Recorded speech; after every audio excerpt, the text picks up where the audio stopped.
Дорогие друзья, с вами Григорий Тамар, капитан армии обороны Израиля в отставке, журналист, военный историк. Ну, прежде всего, конечно, необходимо еще раз сказать о том, что сегодня сенсацией вечера стало заявление Ронана Бара о том, что 15 июня он покидает пост главы Шабака. В этой связи хочу сказать следующее. Безусловно, глава Шабака несет колоссальную ответственность за провал событий 7 октября. Он это признал, и он не слагает с себя моральный и юридический аспект произошедшего. Но точно так же, как руководство Шабака отвечает за произошедшее, также и армейское руководство, и политическое руководство, включая премьер-министра. Еще раз говорю о том, что подлинную степень ответственности и меру наказания, которые должны а, так сказать, испить эту чашу до дна все фигуранты дела, может определить только Государственная следственная комиссия. Пока она не будет создана и пока не представит свои рекомендации, все это походит больше на детский сад. Совершенно очевидно, что травля, которой подвергся Ронен Бар со стороны премьер-министра, вызвана не его профессиональной деятельностью, а теми разоблачениями, которые в последнее время Шабак предпринял в отношении канцелярии премьер-министра и его лично.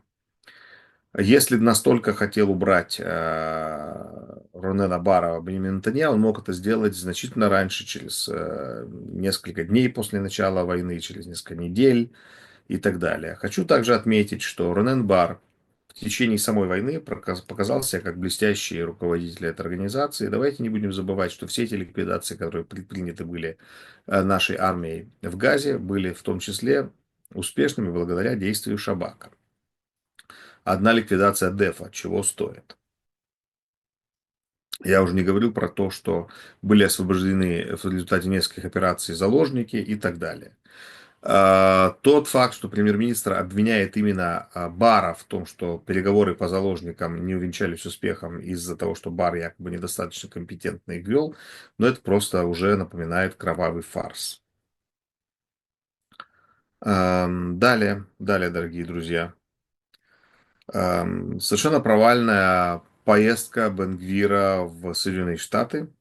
Она была объявлена официальной и политической, однако фактически ни с кем он там не встретился, в том числе и потому, что многие еврейские общины просто отказались его принимать. Но есть такое понятие нерукопожатный. Ну вот Бен-Гвир, безусловно, человек нерукопожатный. Я бы ему руку никогда не протянул и не пожал бы. Далее. Конфликт между Китаем и Филиппинами набирает силы. Конфликт происходит за счет, вернее, вокруг контроля над филиппинским рифом Сэнди Кей.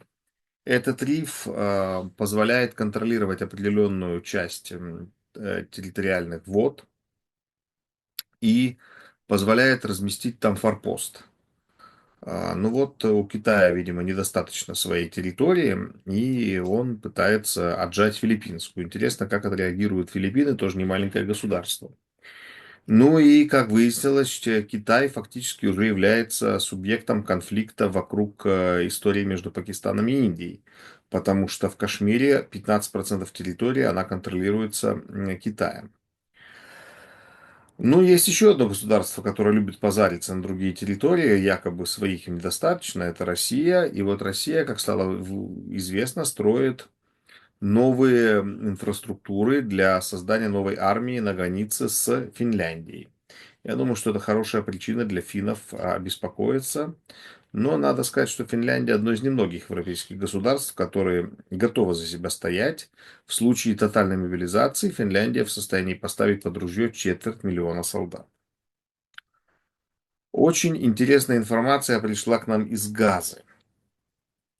Оказывается, существуют документальные подтверждения того, что Хамас использовал больницы для террористической деятельности. Что это за доказательство? Вот интересно. Это документ, прям вот бумажечка с печатью. Друзья, 8 мая в 7 часов вечера в городе Ришон-ле-Цион состоится моя лекция на тему «Шабак, Масад, Аман. Израильские спецслужбы». Шабак – что это? Меч тирана или щит демократии? Для тех, кто хочет записаться, пожалуйста, пишите мне на WhatsApp +972 544 33 67 38. Значит, больница в Хан-Юнисе, Насар называется больница. Там находился штаб Хамаса, и как это стало известно, человека вызвали на допрос из этой больницы.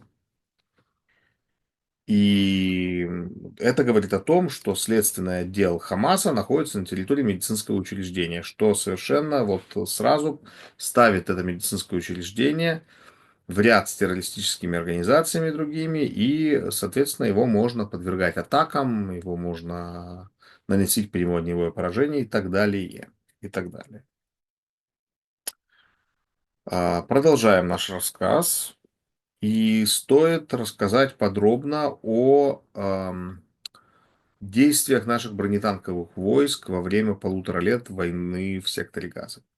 Дело в том, что, как вы знаете, в первые сутки войны палестинцам, хамасовцам удалось вывести из строя несколько наших танков и тяжелых бронетранспортеров. Этому было придано совершенно невероятное пропагандистское значение. Как правило, речь шла о том, что либо танки поражались с дронов, либо их забрасывали бутылками с зажигательной смесью до того, как экипаж еще занял свои боевые позиции внутри танка. Несколько танков и бронетранспортеров действительно были поражены в результате а, стрельбы из гранатометов. После того, как там заканчивались боеприпасы, заканчивалось горючее, танк превращался практически в мишень, и его расстреливали. Были предприняты очень большие усилия, чтобы, когда началась сухопутная фаза операции, танки и бронетранспортеры были достаточно защищены. И надо сказать, что уровень потерь, он был, ну, просто в сотни раз ниже, чем предполагалось до того, как наши бронетанковые силы вошли туда, в Газу, в смысле. И особо тут надо отметить первое боевое применение танка «Барак». Это танк, который, ну, на сленге, можно так сказать, называют Меркава-5. По сути, это Меркава-4, которая модернизированная. Не знаю уж, почему наши танкостроители так скромно об этом говорят. На самом деле, как я слышал от очевидцев, это танк, который выводит, ну, вообще танковое дело совершенно другой вот уровень. Человек, который находится вот в качестве члена экипажа в этом танке, он видит насквозь за счет приборов специальных броню, то есть такое впечатление, что он сидит вот в прозрачном танке, у него складывается. Это дает колоссальные преимущества. Шлем там как у боевого летчика, то есть такой вот, ты сидишь в танке, а такое ощущение, что в самолете. Вот. И на сегодняшний день вот можно говорить о том, что танк «Барак» входил в боестолкновение с террористами и вообще вот выходил оттуда без царапин по ряду причин, ну, которые еще не, так сказать,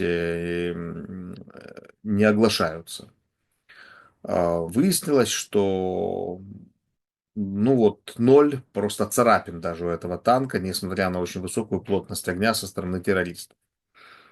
Конечно, это подлежит еще проанализировать, сделать какие-то выводы, но первые вот результаты применения этого танка, они очень воодушевляющие. То же самое можно сказать и о применении бронетранспортера Эйтан. Эйтан это, по сути, единственный в мире тяжелый, прошу прощения, бронетранспортер, который колесный. Там уровень защиты не уступает бронетранспортеру НАМЭР. А НАМЭР, в общем, считался самый защищенный бронетранспортер в мире. Плюс там есть и активные такие элементы защиты, включая защиту от дронов. Но по сравнению с Намером он дает ряд преимуществ. Во-первых, у него клиренс такой, что он высоко очень сидит над поверхностью при задействовании взрывного устройства. из-за того, что днище получается высоко, больше шансов у экипажа уцелеть. Это первое. Второе, сам факт наличия гусениц, прошу прощения, наличие колес, а не гусениц, позволяет ему, не нанося ущерб дорожному покрытию, маневрировать. Из-за того, что он намного тише, чем на МР, он может более скрытно подкрадываться к цели.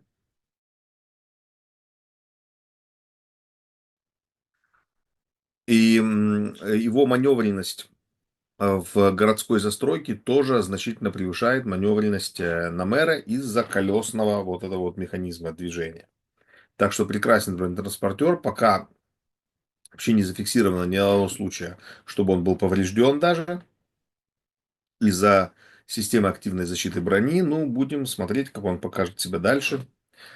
И, конечно же, пожелаем нашим танкистам военной удачи, чтобы они все вернулись живые, здоровые домой. Друзья, 10 мая в субботу в 11 утра в парке Ротшильд пройдет моя лекция на тему «Семейство Ротшильд и история сионизма. Роль Ротшильдов в создании государства Израиль. Ротшильды и Вторая мировая война. Ротшильды сегодня». Те из вас, кого интересует эта тема, пожалуйста, плюс 972 544 336738. Пишите мне на WhatsApp 10 мая в 11 утра, суббота. А с вами был Григорий Тамар и к вашим услугам.